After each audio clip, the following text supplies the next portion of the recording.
Hey, it's Thursday math time here, third grade, and I just wanted to mention something. This old journal that we've been pulling some weird pages from, we're at the end of it. There's one more page in there. I am not going to ask you to do it. If you want to do it for fun, it has some kind of strange boxes that are supposed to be helpful. You can do it. You can show it to somebody. Otherwise, it is time to give this old book a toss.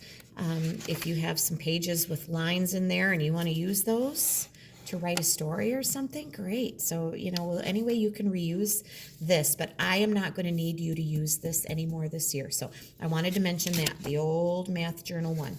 You are free to give it a toss. I won't be asking for it anymore.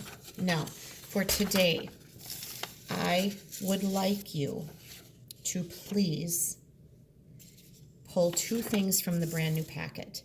The first one should be the next page available because we pulled the two adding and subtracting fraction pages off. The next one there, I forgot to number these pages in this packet, and I feel really bad about that, but it happened, and I didn't want to recopy it after I discovered that. So find the next page that starts with 59 times 9. This is just double digit times single digit. You know how to do these. Please do this page for practice and send me a picture. Just want to make sure that we're keeping up with this skill. This should be a review. The other page you're going to have to dig for in the same brand new packet. Page back until you get to a page that looks like this with this shirt, and it says 146 at the bottom. Pull that one out. Like I just gently kind of tore it from the packet. I ended up ripping the corner, but that's okay. Now this is a review of multiplying with a decimal point, and we did this earlier this week, so I'm not going to show you all of the answers on this. I want you to show me when you finish, but this would be like $3.25 and you buy 3 of them.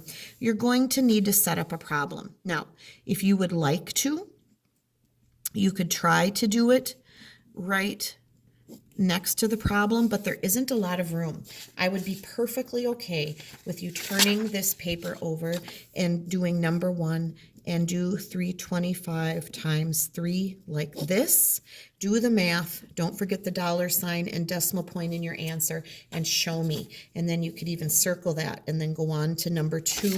There are a total of 12 problems here, so make sure you don't write too big if you plan to fit them all on here. But I would like to see pictures of these 2 practice pages and get those sent to me so that I know how you're doing. And we're kind of going to hold off on starting a new unit today. We just finished up fractions, and we're just kind of taking a deep breath before we move on. So that is what I'd like you to do for math today. Thanks.